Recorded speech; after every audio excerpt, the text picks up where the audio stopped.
story didn't start with any attention-seeking headlines or any newspaper alien propaganda. Oh no.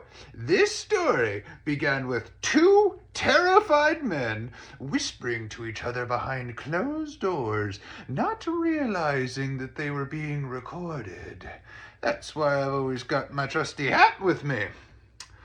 But what they said would become one of the most convincing and mysterious alien abduction stories in U.S. history.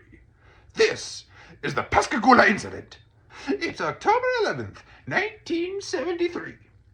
Two men, Charles Hickson, age 42, and Calvin Parker, age 19.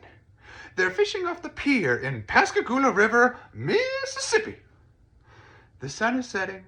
It's calm, it's quiet, peaceful even. Kind of reminds me of our vacation to the Oregon coast, huh, Olive? Yeah. Then, a high-pitched whirring noise happens.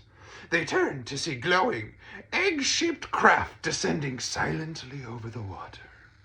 It has a dome, blinking lights, and then it stops, hovers, a hatch opens up, and three figures appear before them. The beings were nothing like the gray or reptilian people that people talk about today. Oh no.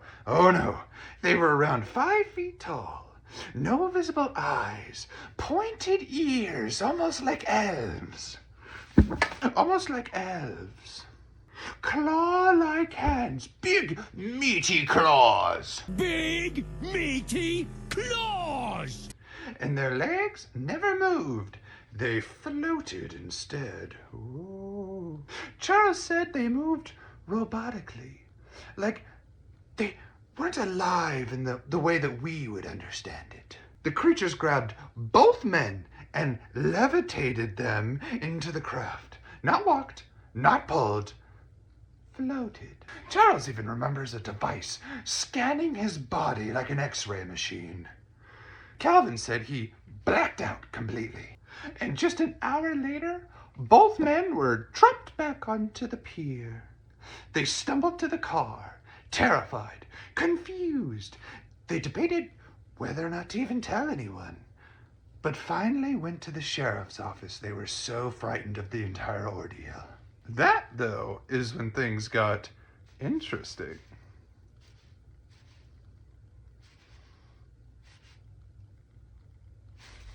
The officers put the men in a room alone and secretly recorded them. They expected their story to fall apart the moment nobody was listening. But instead, the men whispered to each other in a panic. Jesus Christ, Calvin! What the hell just happened to us? I'm scared to death. They better come get me if I die. I know. We gotta tell somebody. They weren't faking. They weren't even going to call the police. They were just trying to process something beyond belief. The story exploded over the media. Some people believed them. Most people called them crazy. Oh, I know exactly what that's like. Let me tell you what. But here's the thing. Charles passed a lie detector test.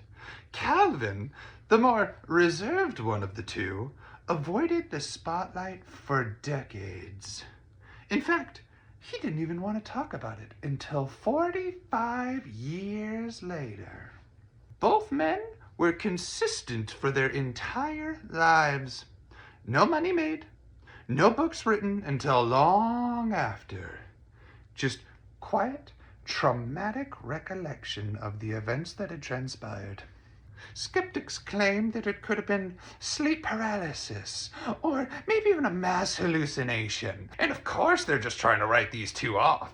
They have a credible alien story, but Big Daddy Government's gonna come down and say, oh no, our experts say you're just faking it all. Mass hallucination. Oh yeah. But here's the real kicker.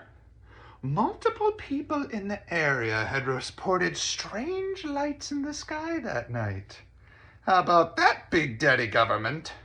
And in 2019, New witnesses had come forward. One said they saw a UFO that matched Charles and Calvin's description perfectly, hovering silently over the river. 50 years later, this is still unexplained.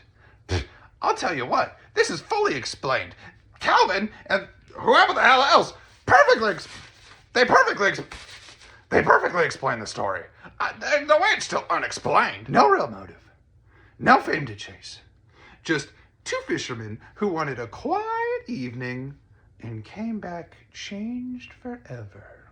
Kind of reminds me of that story of the time we went to the gentleman's club that night, Olive. I came back to changed man, let me tell you what. Some stories get louder with time. Others sit quietly, waiting to be rediscovered. Was it a close encounter? Or the most elaborate story ever kept by two traumatized men for half a century? Let me and Olive know in the comments what you think happened to them that night. Was it really mass hallucination like Big Daddy Doberman wants you to think? Or were they really abducted? If you ask me and Olive, they're telling the truth. And remember, always keep your tin hat close. You never know who's watching.